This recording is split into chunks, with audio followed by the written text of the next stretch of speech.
In this video, we have one more scaffolded reading passage. This one is compare and contrast. I almost said cause and effect. Compare and contrast. This is another very important reading skill. Use this one a lot in science and social studies especially, but this is a very, very important one. So let me go back to my table of contents and add pages 8 and 9. Page 8 is going to be practice, compare and contrast. We're going to look at a thing called a Venn diagram. But first, we need to look at the actual skill of comparing and contrasting. And I have one more passage for you that relates to kangaroos. But this time, we're also going to talk about wallabies. So let's see what this is about on page 9. And again, that scaffold is the same as it will never change. It's the same process, regardless of the skill. Keywords that I'm looking for this time would be both, similar, different, alike. Even the words compare and contrast. So anything that tells me about similarities or differences, I'm going to highlight those keywords. Kangaroos and wallabies are both, there's a keyword, animals from Australia, but. So I have both, and then it says but. That's a difference. But they have some differences too. They're both marsupials. We know what that means. A marsupial is an animal that does what? Carries the baby in the pouch. However, there's differences. Kangaroos are generally bigger than wallabies. That on the end of that word indicates a difference. Kangaroos have long, powerful legs built for hopping across wide open spaces, while wallabies are smaller, there's an word, and often live in forests and bush areas. Wallabies usually have shorter tails compared to kangaroos, and their ears are usually shorter too. There's a grammar mistake. We need a comma in front of that word too. While both animals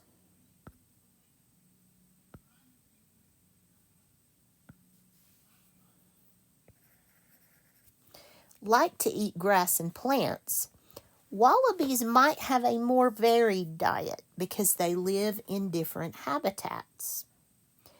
So even though they share, and I need to get that word different up there, they share some similarities. There's different.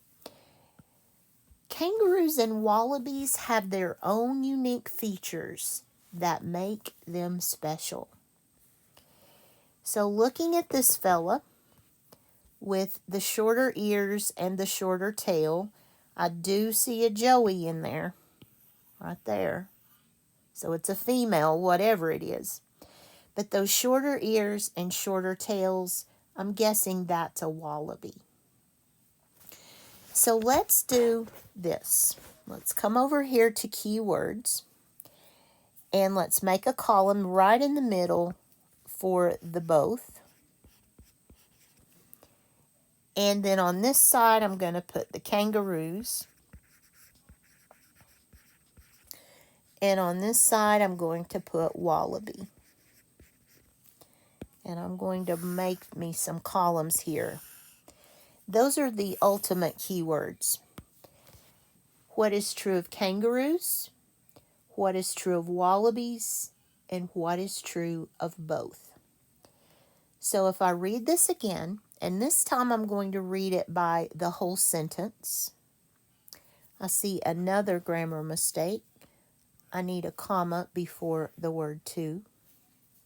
I used artificial intelligence to write these, and I didn't catch those comma rules right there.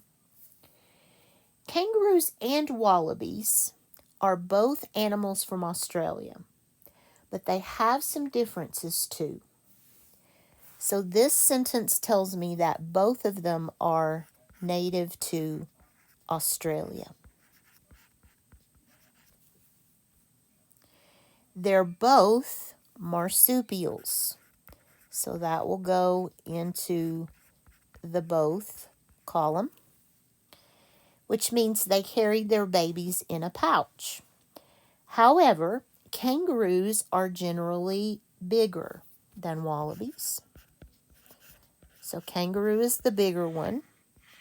Wallabies are the smaller ones. Kangaroos have long, powerful legs. Long, strong legs. And they use those legs for hopping across open spaces. So if you see an animal like this in an open space, it's probably a kangaroo. Wallabies are smaller and often live in forests, not open spaces. They like forest and bush areas. They like to live in the trees. Maybe because they're smaller. I don't know. Wallabies usually have shorter tails.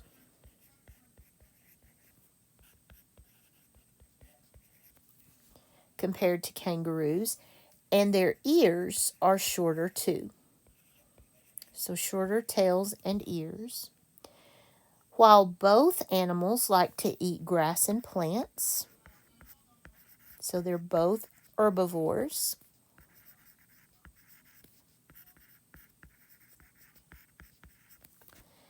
Wallabies might have a more varied diet, so maybe they don't just eat grass. They eat lots of different kinds of plants because they live in different habitats. And we've already talked about that. Open spaces versus forests. So even though they share some similarities, kangaroos and wallabies have their own unique features that make them special. So in this passage, we're given some similarities. That's the comparing. So this is where we compare. And then we contrast or contrast in the ways that they're different from each other. So a topic for this one. You probably already know what I'm going to say. I keep it very simple. Kangaroos and wallabies.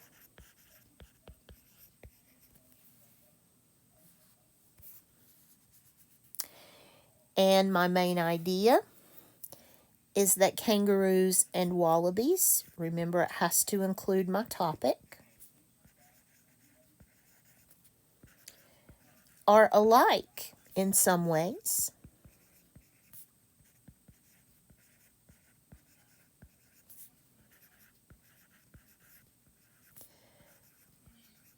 But different in several important ways. This is a very good main idea for compare and contrast. And you notice that first sentence of the passage sort of says this too. Kangaroos and wallabies are both animals from Australia, but they have some differences too. So we're kind of saying the same thing without copying their words. And then to summarize, I'm going to say kangaroos and wallabies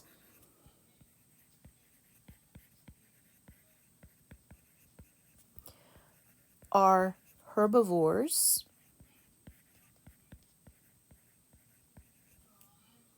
Let's make this one fancy. Not, oops, not that fancy. Oh no, what did I do here? Sorry, I went completely out of my, I don't know what I did. I was trying to back up here. Kangaroos and wallabies are herbivorous. So let's make this into an adjective. And now I forgot what I was going to say. Herbivorous marsupials. I definitely need to check the spelling on herbivorous. Marsupials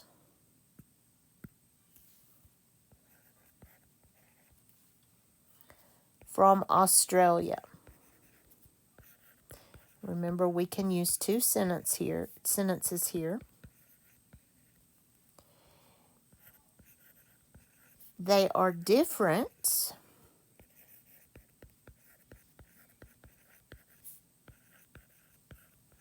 in appearance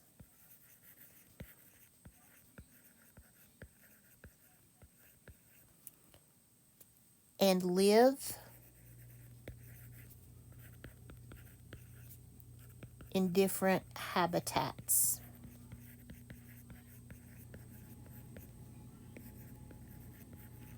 And let me be sure that I got everything that I wanted to include. We talked about they're bigger, smaller, their ears, open spaces, that would be their habitats. Okay, so I think that's a pretty good summary. And on page 8, we will look at some questions about wallabies. I'll also show you how to read and draw a Venn diagram. So that will be coming up in the practice part of this scaffold.